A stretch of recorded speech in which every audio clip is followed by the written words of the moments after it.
नमस्कार काका. आज पंतप्रधान आवास योजनेचा सर्वे बावड्या गावात चालू आहे. तर आम्ही बावड्या गावातील बऱ्याच घरकुलांचा सर्वे केला.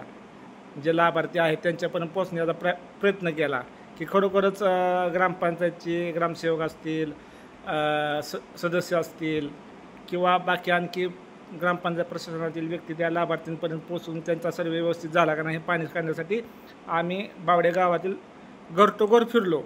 तर आम्ही घर टू घर फिरले असता आम्हाला असं दिसून आलं की ते लाभार्थींचं म्हणणं असं आहे की ह्यांनी सर्वे जो आहे तो मोजक्याच लोकांचा केला किंवा त्यांच्या जवळच्याच लोकांचा केला, आमच्यापर्यंत सर्वेला कोण फिरकलंच नाही.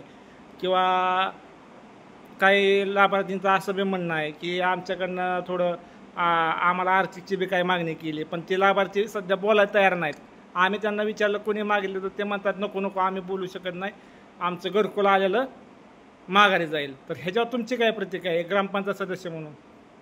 आता जो पंतप्रधान आवास योजनेचा सर्वे चालू आहे त्याची मुदत होती 31 तारखेपर्यंत, परंतु त्याची 18 तारखेपर्यंत मुदत वाढलेली. आणि हा जो सर्वे आहे हा सर्वे सेल्फ सर्वे करायचा आहे, परंतु लोकांना सर्वसामान्य लोकांना त्याची एवढी माहिती नसते. त्यामुळं आमच्या ग्रामपंचायतच्या वतीनं आम्ही काही मदतनीस नेमले आणि लोकांपर्यंत पोचलो.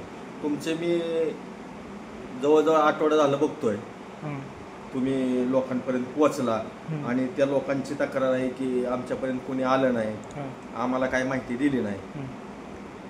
तर त्या लोकांना माझं सांगणं आहे की जर असं काही झालं असेल तर आम्ही दिलगिरी व्यक्त करतो. नाही 18 तारखेपर्यंत ह्याच्यामध्ये पैशाची मागणी केली असं बऱ्याच लोकांचं खाजगीत म्हणणं येत आहे, पण ते लोक असं नाव सांगायला तयार नाहीत. नाही, आता ते पैशाची मागणी केली नाही केली आता त्या लोकांना माहिती. त्या लोकांनी काय आम्हाला आमच्यापर्यंत येऊन सांगितलं नाही किंवा आम्हाला कोणाचं नाव सांगितलं नाही. तर आम्ही काय केलं, हा सर्वे खरं तर ग्रामसेवक मॅडम आपले पावशे मॅडम आहेत यांना खरं ऑथॉरिटी आहे, पण तो एकट्या आणि आपलं गाव एवढं मोठं बावडा गाव जवळजवळ 15,000 लोकसंख्या आहे, एवढं मोठ्या लोकसंख्येचं एकट्या मॅडम करू शकत नाही. त्याच्यामुळं आम्ही काही मदतनीस नेमले आणि त्यांच्याकडून लोकांपर्यंत पोहोचवून त्यांना त्यांच्याच मोबाईलवरून लोकांच्याच मोबाईलवरून सर्वे करण्याची माहिती दिली आणि लोकांच्याच मोबाईलवरून केले. त्याचे ठीक आहे इथपर्यंत ठीक आहे. तुम्ही मदतनीस वगैरे नेमले मॅडमचं सहकार्य करण्यासाठी किंवा लोकांना सर्वे समजून सांगण्यासाठी, परंतु तो एकंदरीत सर्वेचा ॲप पाहिला गेला किंवा ती वेबसाईट जर आपण ओपन केली तर शिकलेला माणूस सुद्धा तो सर्वे भरताना किंवा तो सर्वेचा फॉर्म भरताना गडबडून जातो. त्यात बऱ्याच गोष्टी आहेत की बऱ्याच गोष्टी किचकट आहेत त्याच्यामध्ये. तर त्याचं प्रशिक्षण फक्त मॅडमलाच आहे दिलेलं आहे, परंतु त्याच्यामध्ये हा सर्वे जो आहे उदाहरणार्थ रामाईनगर असेल, इंदिरानगर असेल, 12वा फटा असेल, इकडं आपली आगलाई वस्ती असेल, या ठिकाणी जो सर्वे करण्यात आलेला आहे तर ह्या ठिकाणी सर्वे मोजक्याच लोकांचा म्हणजे झाला आहे आणि अद्यापही काही लोक ह्या सर्वेपासून वंचित राहिलेले आहेत. बरं, हा सर्वे ज्या व्यक्तींनी केला तर आम्ही विचारलं सर्वेला कोण आलं तर ते म्हणते सर्वेला शिक्षक आलते. पण मला एक प्रश्न तुम्हाला विचारायचा आहे ग्रामपंचायत सदस्य म्हणून, हा सर्वे करण्याचा अधिकार शिक्षकांना आहे का? शिक्षकांना अधिकार नसताना मग त्यांना ह्या संदर्भात ठीक आहे मॅडमची मदत करतात, ग्रामसेवकांची मदत करतात, ही गोष्ट खरी आहे, परंतु त्यांना ह्या संदर्भात ट्रेनिंग दिलं होतं का सर्वे कसा करायचा? जर शिक्षकांनी केलेल्या सर्वेमधून बावड्या गावातील लाभार्थींची काही 2-4 घरं बसलीच नाहीत किंवा त्यांना घरकुल मंजूरच झालं नाही, उदाहरणार्थ शेजारी 2-2 घरं आहेत, ह्याचं घर मंजूर झालं ह्याचं घर मंजूर नाही झालं तर उद्या ते निर्माण होऊ शकतो ना, किंवा तुमच्यावर सुद्धा प्रश्नचिन्ह निर्माण होऊ शकतं तुमच्या वार्डाचा प्रतिनिधी म्हणून. तर ह्याच्यावर तुमची काय भूमिका आहे? कसं आहे, आपण आपल्या संस्थेतले काही कर्मचारी शिक्षक आता त्यांना सुट्टीचा पिरियड होता म्हणून केवळ त्यांची जबाबदारी नाही, पण त्यांना आम्ही विनंती केली की तुम्ही हे असं असं काम आहे, हे समाज हिताचं काम आहे, तुम्ही थोडी मदत करावी अशी उलट आम्ही त्यांना रिक्वेस्ट करून त्यांना मदत करायला सांगितलं. त्यात त्यांना काही पैशाचं देणं घेणं नाही, त्यांना काही पैसे दिलेले नाहीत किंवा त्यांना काही एक्स्ट्रा पगार मिळणार नाही, काय नाही. एक लोकहिताचं काम आहे म्हणून आमच्या विनंतीला आम्ही सदस्य लोकांनी विनंती केली, थोडं तुम्ही शिकलेले आहे, तुम्हाला त्यातली माहिती आहे ऑनलाईनची, म्हणून तुम्ही जरा मदत करा आणि जिथं अडचण येईल तिथं मॅडमला फोन करा. मॅडम कडून त्यांना आम्ही जे काय प्राथमिक गरजेची माहिती आहे ती मॅडमला आम्ही त्यांना द्यायला सांगितली होती. त्याप्रमाणे मॅडमनी त्यांना सांगितलं कसं कसं काय ऑनलाईन फॉर्म भरायचा आणि काय. या गोष्टीसाठी महत्वाचं फक्त आधार कार्ड आणि जॉब कार्ड या 2 गोष्टी महत्वाच्या होत्या. ज्या लोकांकडं आधार कार्ड अपडेट नसेल किंवा जॉब कार्ड त्यांनी काढलेलं नसेल किंवा जॉब कार्ड पहिलं जुनं होतं परंतु ते ऍक्टिव्ह नसेल, रिन्यू केलं नसेल, ती जबाबदारी त्या लोकांची आहे.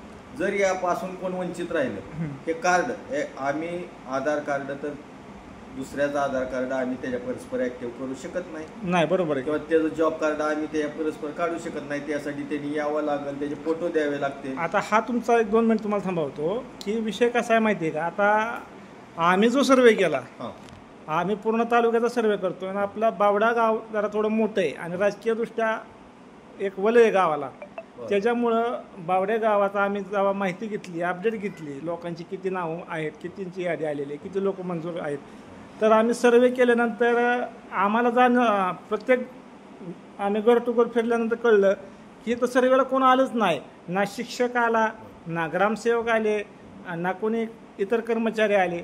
मग हे काय नेमकं काय गोडबंग आलं. कारण तुम्ही तर बघितलं ह्या लोकांच्या लाईव्ह मुलाखती होत्या, त्यांना कोणी काही शिकवलं नव्हतं. मग त्याच्यामध्ये रामायनगर असेल, इंद्रानगर असेल, 12वा फटा असेल, आगलाई वस्ती असेल, अनेक ह्या ज्या वाड्या वस्त्यावरल्या जो सर्वे झालेला आहे त्याच्यामध्ये कुठंतरी त्रुटी राहिलेली आहे किंवा सर्वे राहिलेला आहे असं तुम्हाला वाटतंय का. आपलं तुम्ही म्हटलं त्याप्रमाणे बरोबर आहे. आपलं बावडा गाव मोठं आहे, तर बावडा गावाला राजकीय बोल आहे म्हणूनच आम्हाला सदस्य लोकांना माननीय हर्षवर्धनजी पाटील साहेब, माननीय उदयसिंह भाई साहेब यांनी आम्हाला बोलवून घेतलं आणि सक्त सूचना दिल्या की आपल्या वार्डातील कोणीही गरजवंत या सर्वेपासून, घरकुलाच्या सर्वेपासून वंचित राहू नये. कारण यानंतर कधी सर्वे होईल हे काय सांगता येत नाही. यांनी आम्हाला सूचना दिल्यानंतरच आम्ही ह्या ज्या सर्वेची प्रक्रिया आहे ती थोडी